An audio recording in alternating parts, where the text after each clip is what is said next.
Welcome. Drew will be back tomorrow here on Relevant Radio and the Relevant Radio app. It's a blessing to be with you today. Have you ever heard, I know you've seen those Progressive insurance commercials and you laugh at them, where there are adult children and they're working with this psychologist, this Dr. Phil type, and it's like, they're turning into their parents. You laugh at it because you see a lot of yourself in there. And as we talk about cryptocurrency, I'm going to put myself in one of those commercials. Know what cryptocurrency is, and probably you do too. But really, what does it mean? And also, what does it mean to us as Catholics and really the future of our church? I mention that because the Archdiocese of Washington says we're happy to accept cryptocurrency as donations, even if parishioners can't, physically put Bitcoin into the collection plate. It's believed to be the very first Catholic diocese here in the United States to announce that capability. Do you use cryptocurrency? If you do, you're one of 300 million users around the world. Now, to give a little historical perspective, and don't you wish you got in on the ground floor of cryptocurrency in 2009? That's when it first showed up on our radar. And then in 2009, one coin, sit down for this, one coin was worth $2. One Bitcoin, $2. 2021, one Bitcoin, 60,000. Plus, you can do the math on that. So as Catholics, what role should cryptocurrency have in our lives? How does it work? What are some of the moral implications of the use of cryptocurrency? Let's go into that now with Matt Pinto, who is the founder of the Genesis Group, which is kind of an incubator for Catholic business. You can find them online at CatholicCreation.com. The website is CatholicCreation.com. And we should mention that Matt's group is sponsoring the Catholic Crypto Conference 2022. And it's exactly what you and I as Catholics need to know about cryptocurrency, the blockchain technologies. I know you've heard that term as well, the opportunities, the challenges that these technologies present in the promotion of the gospel. Again, we were just talking about that, and how to position ourselves as Catholics and especially as Catholic institutions to leverage these technologies for the common good. Matt, welcome to Relevant Radio. John, it was a great opening there, and I got to tell you, I chuckled at the Progressives image because I am absolutely becoming my parents. Yeah, exactly. Yeah, me too. And I catch myself sometimes, especially in the supermarket, and it's like, oh, wait a minute, is somebody filming this? I kind of look around because I'm embarrassed because suddenly you find yourself in that situation. And the same thing with cryptocurrency. It's around, and obviously 300 million people are using it, and I'm kind of late to the party on this. But it was kind of eye-opening when I saw a couple of weeks ago that the Archdiocese of Washington is accepting cryptocurrency. And I say it's eye-opening. I raised an eyebrow. It's only because of my ignorance. Can you explain what cryptocurrency is and Sure. And why we really need to embrace it, because it may be what we're using in the not-too-distant future? Yeah, and John, this definition it may surprise you. When I use the word crypto, and when many people use the word crypto, they're actually talking about a whole field. And the field includes blockchain. And blockchain and crypto together have spawned a whole new world of items. One of them is called NFTs, non-fungible tokens. In fact, the word NFTs was the word of the year last year for whoever designates that word. Maybe there's several groups, but at least one group. So it's NFTs. It's something called Web 3.0. It's also something a little scary called the metaverse. And then there are other areas as well, something called decentralized finance. So when you and I use the word crypto today, it's really a variety of different disciplines that fall under what originally was cryptology that married something called blockchain. And blockchain is really computer code. And so blockchain and crypto together create something very powerful. And the reason why I've gotten involved with this and many others is because many believe that we really could be looking at a technological change that's on par with the advent of the internet itself. And the reason why, very briefly, I chose to explore this idea of a Catholic conference is because some believe that the church was 5 or 8 or even 10 years behind the secular world when the internet first came out, and we were really kind of slow to begin to use it. And so I and a few others who work with me want to make sure that doesn't happen again. We don't miss this technological switch that is happening right now. Well, it's funny you mentioned that because in doing the old morning air show, I remember this has to be now I guess it was 5 years ago. There was a Vatican conference that we covered that was about cryptocurrency. Now, it was in a negative light because it was connected with human trafficking, but the Holy Spirit light bulb went on over in the Vatican saying, well, wait a minute, what if we launch a Catholic Bitcoin? Yeah, and now this is there's again a line that's delineated. Bitcoin is the one that you began to speak about in the beginning, and then there are a whole host, like 16, 17 plus thousand different tokens or coins that are used within certain applications. But when you speak about the original $20 or $200 going up to $60,000, that is Bitcoin specifically, and that has a whole series of characteristics around it that many people believe is truly unique, one of which is the fact that there's a finite supply, 21 million, already mathematically programmed out. And so comparing that finite supply to really almost endless money printing, which many people have a concern about, puts them somewhat in opposition to each other. One people call very hard money. It's hard to get, i.e. Bitcoin, versus fiat or creative money that really can be created with the push of a button. And so, again, there's a number of different topics. The word crypto really is the overarching category, you could say. But the question of currency and financial exchange and the exchange of value is absolutely coming. Right now, my kids barely have bank accounts. They do everything with Venmo, and it's amazing. So, all the electronic transfers of funds, sure. Yeah, and this is different, though. It is that, but it's more.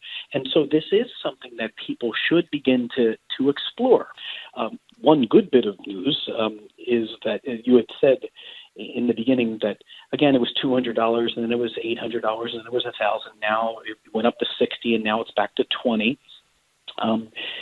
Is that, again, many people in the industry, I live here and study this every day, believe that we're really, though, in the first out of the first inning of a 9-inning baseball game. Wow. So we are far from too behind the curve here. It is in its very, very early stages.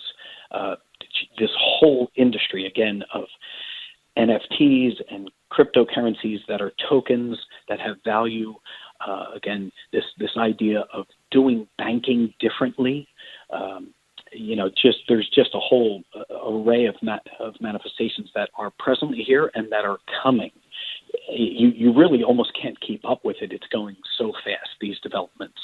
We're learning a whole new language and a whole new form of money and finance and things that perhaps if we have this conversation again in 10 years and replay today's interview with Matt Pinto, we'll laugh at it because it has become so commonplace. But as Matt so aptly put it, from the Genesis Group, this is the first out of the first inning of the game, so we're learning a lot about Bitcoin and blockchain and cryptocurrency and NFTs and Web 3.0 and the metaverse and all of those terms that perhaps you have heard and are now finally getting a grasp of. At least I am. I don't want to speak for you. You're way ahead of the curve. I know Drew is way ahead of the curve on this as well, so you probably know much more about this than I do. 888-914-9149, 888-914-9149.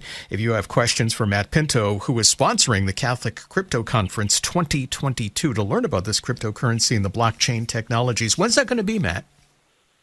It'll be in late November 17th and 18th in suburban Philadelphia, Valley Forge. We didn't choose that for a reason, but it's a great location. And it's going to be quite an event, John.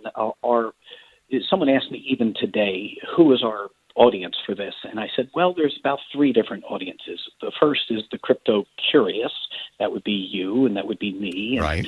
But then the crypto curious would include people in the financial field because, John, I have a financial advisor. He's been my advisor for a number of years. And about a year ago, I went to him and I said, should we look into this? And he said, I really know very, very little. And these are financial experts. Sure. So it's a brand new world. And then But also, John, the main reason why I pursued this, putting on this conference, was for Catholic ministries, whether it's your radio network or any Catholic ministry out there, parish and diocese. Why?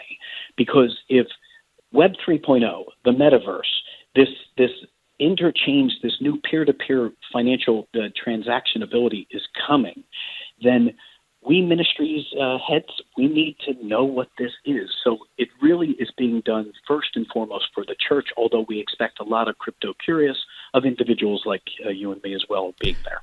Well, as we were mentioning, Matt, at the beginning of our conversation here about cryptocurrency, the Archdiocese of Washington is now accepting cryptocurrency, and COVID put a lot of us into using our smartphones or our computers to donate to our parishes in, finally signing up for online giving. Now, I know in the context of this conversation, it's like talking about a flexible flyer wagon compared to a Maserati. But, when you look at the breakdown, at least in my parish and most parishes now, of online giving, it eclipses by a 2-to-1 margin those who are actually physically still putting envelopes in baskets. Yeah, and this would likely be one of the natural good developments. Now, to be sure, we're in a new nascent industry. And because of that, you are going to get misuses. In fact, in Bitcoin's early days, clearly it was used for nefarious things. However, because of the blockchain and the ability of the blockchain to know and see transactions, because, John, these are public blockchains. These right. You can see the transactions. It really is almost non-existent. It's less than 0.5% is used. Those who analyze these things for nefarious actions that are being done, and quite frankly, the dollars that you and I have in our wallets are used for nefarious actions. So. But it's changing. Regulation is coming. And I know at times we correctly look askance at over-regulation, and we should. Regulation, though, brings stability, and that is coming. All types of things are coming, and it's really working out a lot of kinks. For an industry to be just 10 years old, that's an infant equivalent for most industries if you're only 10 years old. But fast developments are coming, and it's really becoming, quite frankly, a technical marvel in some regards. Yeah. Our guest is Matt Pinto here on the Drew Mariani Show, and we're learning about cryptocurrency and Bitcoin and all of the new terms that you and I will be using moving forward. Two questions. Do you get something physical with Bitcoin or something with the blockchain? Is there something physical that I can hold in my hand, or is this purely electronic that shows up on a sheet? Yes, it is purely electronic. However, one thing that you get that is really quite comforting is something called, John, a public ledger. And this is what makes the Bitcoin network. Many people have said, again, this phrase, it is the most powerful computing network in the world because it's distributed among what they call nodes or people who authenticate transactions, and the tens of thousands of people who have the Bitcoin One ledger on their computer, they all authenticate basically simultaneously the transaction that you, John, did. And so instead of a tangible dollar that you would hold in your hand, why we should take comfort is we know we have a complete record of transactions. Now, this can be dangerous, though, and we Catholics would substantially push back on something called a CBDC, a central bank digital currency. This is where it actually can become very scary. And fortunately, though, a lot of good thinkers are present in our government who see the value of this, because a CBDC could be dangerous in the sense that if the government doesn't want you to eat, Oreo cookies because of the fat content, well, it's very possible they could shut off all types of transactions. But with a distributed network, which Bitcoin is, it can't be shut off. It can be regulated, but it can't be shut off. You'd have to shut off every computer in the world. You'd have to shut down electricity. Wow. And you raise a good point, Matt Pinto, as we talk about Bitcoin, because Wayne is joining us at 888-914-9149 to pick up on your point. Wayne, you've got a great point. Explain to Matt what you're thinking about Bitcoin. Okay, I've been following an organization that's very dangerous. I'm sure you're familiar with it, Klaus Schwab and the World Economic Forum. Sure. These are some of the most powerful and wealthy people in the world. They include like George Soros, Bill Gates, Bezos, and a lot of more nefarious people. But if we look at China and their credit basically score for what you can do, what you can achieve, what you can purchase, where you can live, is all controlled via data and computers. And you talked about briefly about spreading out the information and not having one central bank. But if somebody's monitoring all these different resources, is somebody like Klaus Schwab and the World Economic Forum going to be able to eventually gain control of that and say, you have to buy this car, you're not living according to our values, and so you can't live over here, et cetera, et cetera? Yeah. And there are people who really know many of these things a good bit better than I, who do this for a living full time. I'm going to answer your question or address your question, but we're precisely putting on this conference to ask the questions. In other words, I'm not coming down on either side of anything at this point. I'm simply getting the right people in the room, Catholic philosophers, theologians, pastoral associates, with technologists, both Catholic and non-Catholic. And we're unpacking these questions. Because if we don't address the questions, well, nefarious things can simply sneak up on us. The short answer, though, perhaps, or at least comment on your question, is this. You and I know that up in Canada, when there was that truckers' protest, and many people donated to that cause, well, that donation was shut down.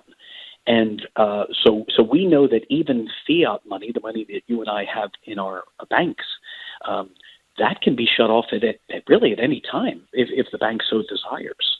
And so one thing about a distributed network where it's peer-to-peer, where it's you and me directly spread out on a massive computer network, is there is no single point of failure. Wells Fargo could, strictly speaking, close down your account. But a distributed network is different. It's a different conversation because this is where direct persons can transact with each other. And you can actually hold your assets in what's called your private keys, whereas right now your assets are either under your mattress or in a bank, basically. And the bank's vulnerable. That is absolutely vulnerable. But if you're holding your private keys, well, then you're holding your Bitcoin or your Ethereum, you're holding it offline. You have that literally in your hands or memorized in your head if you memorize the phrase that is used to unlock your account. So it's really game-changing. Now, I'm not saying it's definitively good. That's what people are unpacking now. But the early signs are that this leans much more in the direction of freedom than it does potential enslavement. Right now, my mattress is giving more interest than my bank account. I got a bank statement the other day, and I realized how much did it cost them to generate this bank statement for 1 penny of interest on the amount of money I had in the bank, which you can do the math on that. As we talk about this, and by the way, the conference, the Catholic Crypto Conference 2022 is in Valley Forge, Pennsylvania. It's coming up on November 17th and 18th. As Matt Pinto, the founder of the Genesis Group, said, there will be moral theologians here, and we're taking a look at cryptocurrency and everything that falls under that very large umbrella and all the terms that you have heard here through the filter of our Catholic faith as we move forward and ask some very important questions. CatholicCreation.com is the website, CatholicCreation.com. I know I'm asking the question before you're going to get the answer, but when we look at measuring and transferring wealth and profit and human virtue and all of those other things that are important to us as Catholics, the very foundation of who we are, how does cryptocurrency fit into this, and how, and I'm sure the conference will answer these questions, how will it perhaps compromise that? Yeah, I mean, that's a great question. One initial way in which it can benefit is, the Catholic Church teaches this idea of property rights is a fundamental human right. I mean, if you don't have the right to a home and aspiration, it really neuters the human spirit. And so at the root, the whole Bitcoin movement, in large part, was rooted in the libertarian movement. I'm not saying that's good. I'm not coming down on it necessarily. And that movement really is rooted much in individual rights or property rights. And so one of the benefits of a peer-to-peer network, a network where we can transact with each other without an authority over top of it, is that it really gives you more control and controlling your destiny. And generally speaking, the church would firmly be in that camp. Mm-hmm. The negatives, of course, are that, again, we're talking about something much bigger than just the transferring of dollar value. We're talking about a technology that namely the blockchain technology, which creates just accountability and immutable records of things. And when things are immutable, that generally is something a society can build itself on. If something is fleeting and changing, well, that's often when we run into problems. So one of the promises of Bitcoin in particular, but much of the cryptocurrency world is greater certainty. Versus, again, let me just ask the question, will your and my government over the next 5 years, will it print $8 trillion more dollars, which with basically a push of a button? I mean, that puts us on very shifting sand. In fact, the dollars that are in your and my wallet this year are likely going to be worth 5 to 7 to 8% less next year. Mm-hmm. But if you can move outside of that with a more sound value, then I would contend we have a better chance of the aspirations and the freedom we pursue being realized. Sure. Not to mention the ethical considerations of cryptocurrency among the things that will be studied on November 17th and 18th in Valley Forge, Pennsylvania, with Matt Pinto from the Genesis Group in the very first Catholic Crypto Conference of 2022, asking those very important questions that we have as Catholics moving forward in the church and how the church should embrace cryptocurrency. They've done that in the Archdiocese of Washington, now accepting cryptocurrency for donations. The website is CatholicCreation.com, CatholicCreation.com. Matt Pinto, the founder of the Genesis Group. Again, more online at CatholicCreation.com. This has been very educational, and all I really wanted to do was borrow $10 from you to just hit the drive-through afterwards. I don't know if I can do that with cryptocurrency or an actual green paper that may be in your wallet, but we'll do that during the break. Hey, Matt, thank you. God bless you. We've learned a lot. Great, John. All the best. That's fascinating when you learn about the whole field of cryptocurrency, blockchain and cryptocurrency and non-fungible NFTs and Web 3.0 and the metaverse.